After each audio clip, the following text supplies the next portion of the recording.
Hi, welcome back to my channel. My name is Allie. It is day 16 of the September series where I upload a video every single day. And it's currently Friday and I finished with work. Is there any better feeling?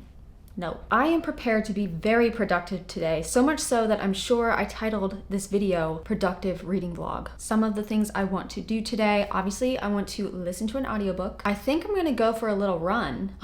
Who is she? I have been neglecting my home. It is a mess, and so I have a lot of cleaning, laundry, boring shit, but the audiobook makes it more fun. Those kind of things to do. Ooh, I think I want to update my reading journal because I haven't been keeping it up this month because I've been very busy, if you haven't noticed. I feel like that doesn't sound like much, but it's gonna take me all night, so let's get started. But first, I need to figure out what I'm gonna read. I might try this book by Frida McFadden. I don't think I've ever read a book by her. It's called Never Lie. I'm pretty sure I saw this recommended on a TikTok, so it could go very bad. Newlyweds Trisha and Ethan are searching for the house of their dreams, but when they visit the remote manor that once belonged to Dr. Adrian Hale, a renowned psychiatrist who vanished without a trace 4 years earlier, a violent winter storm traps them at the estate, with no chance of escape until the blizzard comes to an end. Oh, so it's like The Shining. In search of a book to keep her entertained until the snow abates, Trisha happens upon a secret room.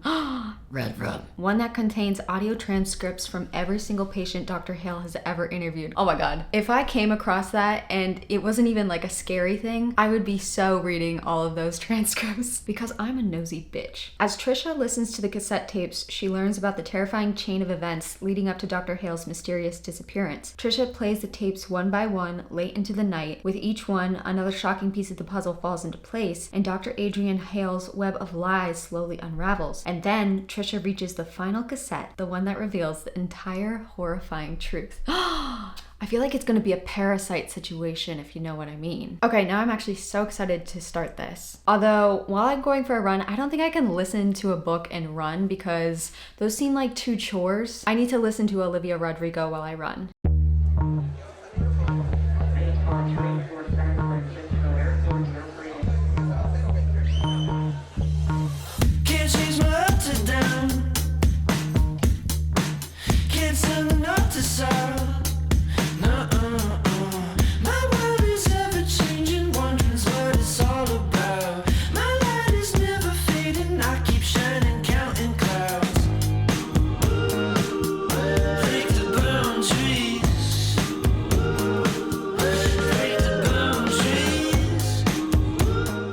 Finally got my books in the mail. Finally got my books in the mail. Introducing my girl, Rouge. Oh, she is beautiful. And you know what? For like the first time, they didn't scuff this up. And I'm just so grateful. Look at the mirror on the back. Oh, you can probably hear my laundry. Let me shut this door. This is a gothic fairy tale. It says it's Snow White meets Eyes Wide Shut, which I think is a movie with Tom Cruise. That's what the people have been saying. I've never even heard of that movie or watched it. I was thinking maybe I'd watch it first, but I cannot be stopped from reading this weekend. So I'm gonna dive in. And then I got Dreambound by Dan Frey. I talked about this in my September new releases. This is a random little book I found about a dad whose, I think, preteen 12-year-old daughter vanishes. She leaves a note saying that she's taken off to explore the hidden world, which is a magical land from one of her favorite books. And so he's obviously like, no, she was kidnapped. So he goes and investigates. I think he goes to the author's house and turns out there actually is a fantasy world that his daughter might have gone into. So it's told all in mixed media. Emails, texts, transcripts. I'm very excited about this because I feel like I haven't heard many people talk about it. Actually, I haven't heard anyone talk about it. So it could suck, but I'm gonna find out. And that is it for this segment of Book Mail.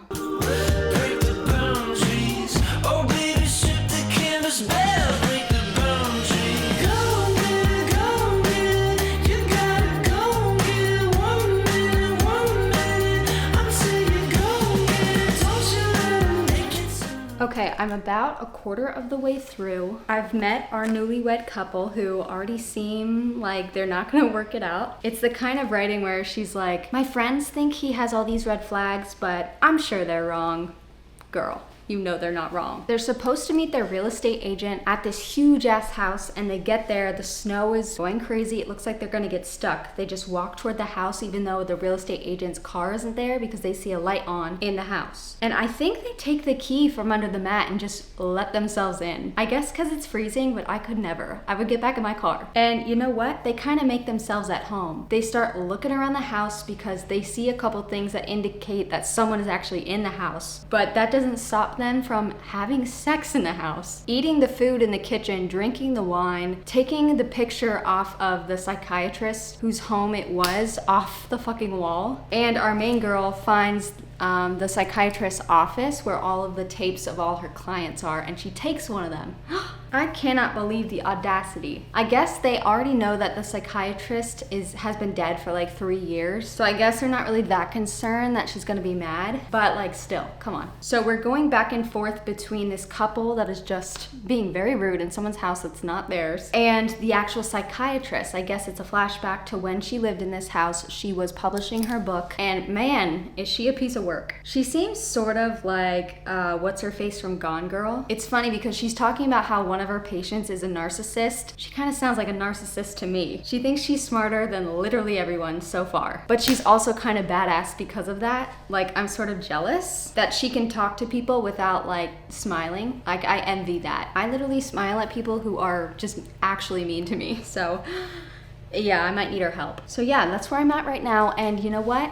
Even though there's not that much going on right now, and it's very simply written, it is written in a way that is so easy to listen to, and it feels like it's happening all very quickly. So that's very good. I feel like I'm gonna speed right through this. But I am getting tired of doing chores.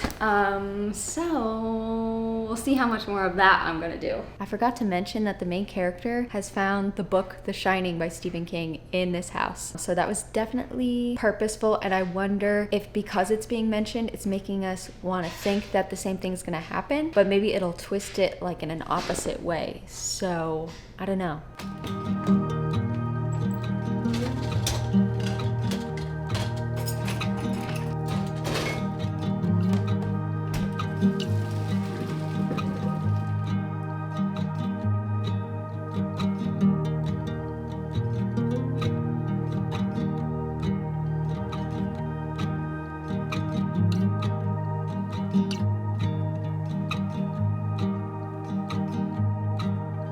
All right, I am about halfway through Never Lie, and I don't know about this. So I guess the mystery really is who killed the psychiatrist 3 years ago. Our other girl named Trisha, who is just like squatting at her house, is listening to all of her tapes, including with a patient whose initials are EJ, and he's this crazy sounding rude asshole man. And I feel like it is making it seem like, based on the fact that there have only been like 5 names in this whole book, one of them is EJ and one of them is Ethan, who's the newlywed man, the one with all the red flags. So I feel like it's pretty apparent that's what we're supposed to be thinking right now. I'm gonna feel really bad if that's what the actual plot twist is. But given the fact that this girl on TikTok was like, I would never guess about this ending, makes me think that's not it. I'm really hoping it's not, because I think it would be a 2-star if that happened. Also, it's kind of funny because they made the psychiatrist sound like such a boss bitch, like actual bitch in the first chapter. And now as we're getting more of her scenes, she seems just like a regular lady. She cares about her patients. She's scared of this EJ, although she did slash some guy's tire who cut her off. So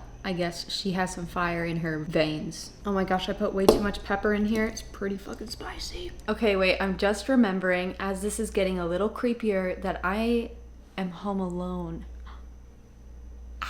I've kind of forgotten about that fact the last 4 days, but I feel it right now. Yeah. I can't tell if this is a plot twist or if I'm just stupid and haven't been paying attention to a certain name. This is why I hate listening to audiobooks, because I just want to like pick the book up and scroll back to just look at a name, and there's no way I would be able to find it in my audiobook.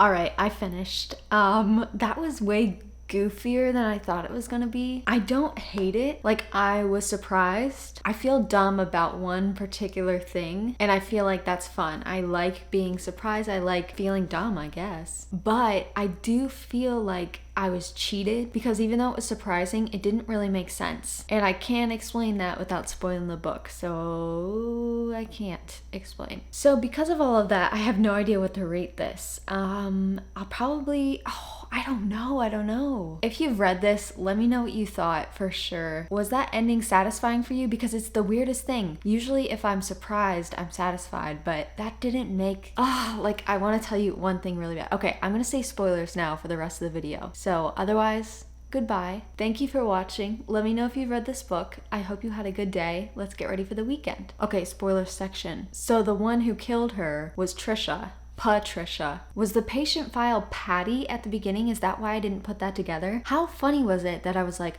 there's an E and there's an Ethan, but I couldn't put together Pat and Trisha? Patricia?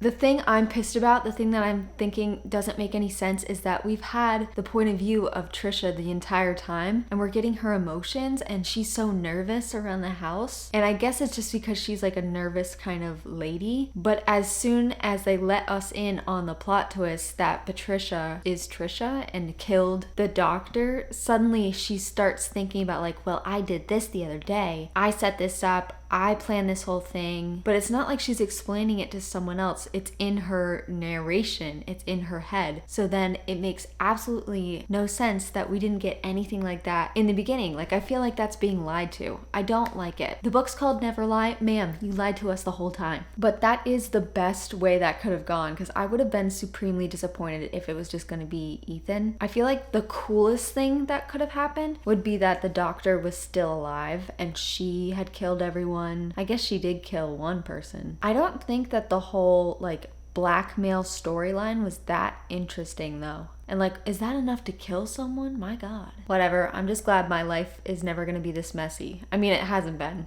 If it gets to this point, like, just take me out, please. Okay, let's go over my stats. I have read 11 books now in the month of September, which just feels amazing. I feel like from here on out, I'm just gonna keep saying that. Today, I read 336 pages of Never Lie. And guys, look at this. My total pages read for the September series is 3,333. Why is that so satisfying? That's more satisfying than this book was. You know what though? I do have to give this book props because it made me giggle at the end. Like, how goofy was that? I don't know if I'm gonna do a sit down video or a vlog tomorrow. Grant's actually coming home tomorrow. I have to drive to the airport and I'm scared because I actually have a fear of driving, which is kind of pathetic because I'm almost 30, but I've gotten into a couple bad accidents and I hate driving. Especially to the airport. Like, is there anything more confusing than driving to an airport? Either way though, I will see you tomorrow. Well, hopefully I don't like crash the car and die. Okay, goodbye.